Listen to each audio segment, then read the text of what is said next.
दोस्तों, आज की सबसे पहली और बड़ी खबर। झारखंड में अब जनजातीय भाषा में होगा कक्षा 5 तक की किताबों का लेखन।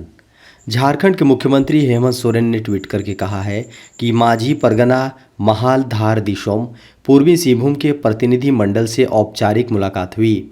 कक्षा 5 तक की किताबों का लेखन अब जनजातीय एवं क्षेत्रीय भाषाओं में कराना सुनिश्चित किया जा रहा है। झारखंड में भीषण गर्मी के बीच 21 से 24 अप्रैल तक मिलेगी राहत। झारखंड में मौसम विभाग के अनुसार 21 अप्रैल से झारखंड वासियों को राहत मिल सकती है। 21 से 24 अप्रैल तक झारखंड के अलग अलग हिस्सों में झमाझम बारिश की संभावना जताई जा रही है। इसके साथ ही तेज हवा भी चल सकती है। बता दें कि गर्मी को देखते हुए लू से बचने की भी चेतावनी दी जा रही है। झारखंड सरकार महिला कर्मियों को चाइल्ड केयर लीव देने पर करेगी विचार। मुख्यमंत्री हेमंत सोरेन ने कहा है कि सरकार महिला कर्मचारियों को चाइल्ड केयर लीव का लाभ देने को लेकर सकारात्मक रूप से विचार करेगी। उन्होंने आश्चर्य व्यक्त करते हुए कहा है कि आखिर अब तक नीति निर्धारकों की नज़र महिला अधिकारियों की समस्या की ओर क्यों नहीं गई। झारखंड सरकार ने बढ़ाया श्रमिकों का महंगाई भत्ता। झारखंड सरकार ने झारखंड के श्रमिकों के प्रति संवेदनशील दिखाते हुए ठेका मजदूरों की महंगाई भत्ता से जुड़ी भत्ते में वृद्धि कर दी है। इससे झारखंड के विभिन्न कैटेगरी के मजदूरों की मजदूरी में लगभग 2,2500 से लेकर 3,500 रुपये तक की हर महीने में वृद्धि हो गई है। झारखंड सरकार ने ठेका मजदूर नियमावली 1972 के नियम 25 के उपनियम 2 के खंड 5 के उपखंड बी में प्रदत्त शक्तियों का प्रयोग करते हुए ठेका श्रमिकों की सेवा शर्तों एवं देय मजदूरी का निर्धारण किया है। जलवायु परिवर्तन के कारण 90% भारत पर लू का खतरा। जलवायु परिवर्तन के कारण भारत में लू लगातार और भी खतरनाक होती जा रही है। देश का 90% से अधिक हिस्से पर लू का खतरा मंडरा रहा है। गर्म हवाएं 80% आबादी के लिए खतरा पैदा करने लगी है। कैम्ब्रिज विश्वविद्यालय में हुए एक स्टडी के अनुसार भारत का 90% से अधिक भाग और पूरी दिल्ली लू के प्रभावों के खतरे के क्षेत्र में है। स्टडी में कहा गया है कि लू ने संयुक्त राष्ट्र के सतत विकास लक्ष्यों SDG को प्राप्त करने की दिशा में भारत की प्रगति को पहले की तुलना में ज़्यादा बाधित किया है। बता दें कि साल 2015 में पेरिस जलवायु समझौता हुआ था, जिसमें 200 देशों ने इस ऐतिहासिक जलवायु समझौते पर हस्ताक्षर किए थे। इस समझौता का मकसद था दुनिया में हो रही तापमान में वृद्धि और 2 डिग्री सेल्सियस को कम करना। CM की समीक्षा बैठक स्थगित। झारखंड की राजधानी रांची में CM की समीक्षा बैठक स्थगित हो गई है।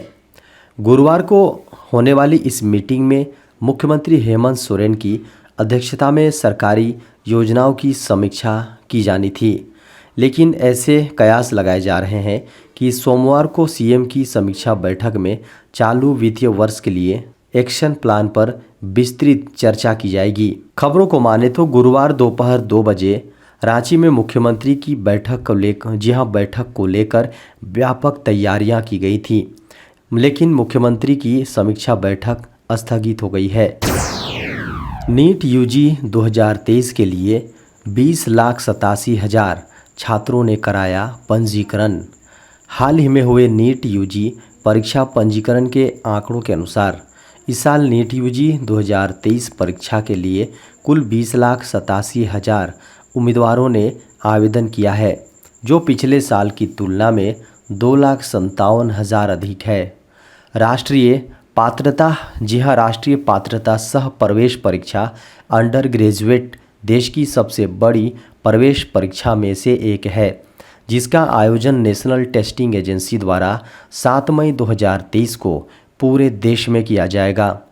दिलचस्प बात यह है कि इस साल नीट UG परीक्षा 2023 पंजीकरण 11.8 लाख महिला उम्मीदवारों ने कराया है, जो पुरुष उम्मीदवारों की तुलना में 2.8 लाख अधिक है।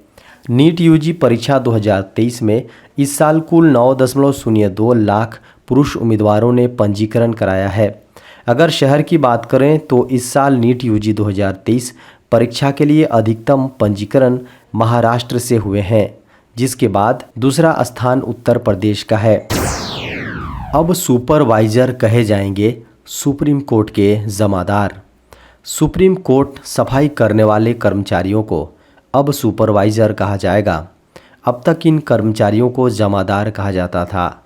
भारत के मुख्य न्यायाधीश DY चंद्रचूड़ ने कुछ पदों के नामकरण को बदलने का फैसला करते हुए कहा है कि वे औपनिवेशिक मानसिकता को दर्शाते हैं, जिनकी आधुनिक समाज में कोई जगह नहीं है।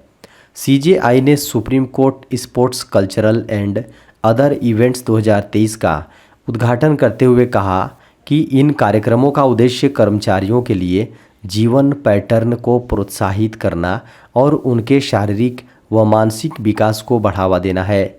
इस स्पोर्ट्स इवेंट्स में 970 कर्मचारी भाग लेंगे। सुप्रीम कोर्ट ने एक बयान में कहा कि 12 खेल और 9 सांस्कृतिक आयोजन सांस्कृतिक कार्यक्रम आयोजित किए जाएंगे।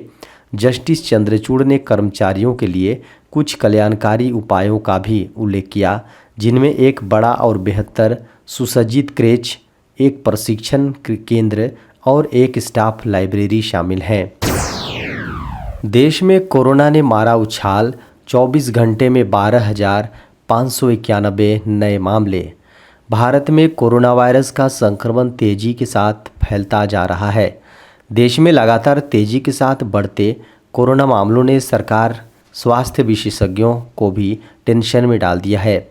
यही कारण है कि केंद्र सरकार की सख्ती के बाद राज्य सरकार भी अलर्ट मोड में आ गई हैं। एक के बाद एक अपने यहाँ मास्क पहनना अनिवार्य कर रही हैं। हालांकि कोरोना को लेकर अभी उतनी सख्ती के निर्देश नहीं दिए गए हैं, लेकिन सरकार ने ये स्पष्ट कर दिया है कि अगर एहतियात नहीं बरती गई तो सख्त कदम भी उठाने पड़ सकते हैं। केंद्रीय स्वास्थ्य मंत्रालय की रिपोर्ट के अनुसार भारत में पिछले 24 घंटे के भीतर कोरोना के 12,591 नए मामले दर्ज किए गए हैं। हालांकि राहत की बात यह है कि इस दौरान 10,827 मरीज रिकवर हुए हैं। फिलहाल देश में कोरोना के 65,286 मामले सक्रिय हैं। स्वास्थ्य मंत्रालय ने अपनी रिपोर्ट में बताया कि पिछले 24 घंटे के भीतर कोरोना वायरस के कारण से 29 लोगों की मौत हो चुकी है, जबकि देश में कोरोना का पॉजिटिविटी दर 5% से ऊपर बना हुआ है। बता दें कि भारत में कोरोना के मामले रोज़ाना बढ़ते जा रहे हैं। इससे पहले बुधवार को कोरोना के 10,542 केस सामने आए थे। केंद्र सरकार ने दे दी खुशखबरी, इन लोगों को लगेगा केवल 10% टैक्स। जिनकी भी इनकम टैक्सेबल लिमिट से ज़्यादा होती है, उन्हें टैक्स चुकाना ही पड़ता है। देश में वर्तमान में 2 अलग अलग टैक्स व्यवस्थाओं के तहत इनकम टैक्स दाखिल किया जाता है। इनमें न्यू टैक्स रेजिम और ओल्ड टैक्स रेजिम शामिल है। दोनों ही टैक्स व्यवस्थाओं में टैक्स दाखिल करते समय अलग अलग टैक्स स्लैब दिए गए हैं, जिनके हिसाब से टैक्स दाखिल करना होता है। केंद्रीय बजट 2023 पेश करते हुए वित्त मंत्री निर्मला सीतारमन की ओर से इनकम टैक्स में कई प्रकार के बदलाव करने का ऐलान किया गया था। इन बदलाव के तहत टैक्स रिजीम में भी बदलाव किया गया था। साथ ही इनकम टैक्स स्लैब में भी बदले गए हैं। जी हाँ, बदलाव किए गए थे। वहीं न्यू टैक्स रिजीम में बदलाव का ऐलान करते हुए मोदी सरकार की ओर से 3 लाख रुपए तक ज़ीरो टैक्स रखा गया है। इसके बाद 3 से 6 लाख रुपए सालाना की इनकम पर लोगों को 5% का टैक्स देना होगा। नीट 2023 को लेकर बड़ी खबर है।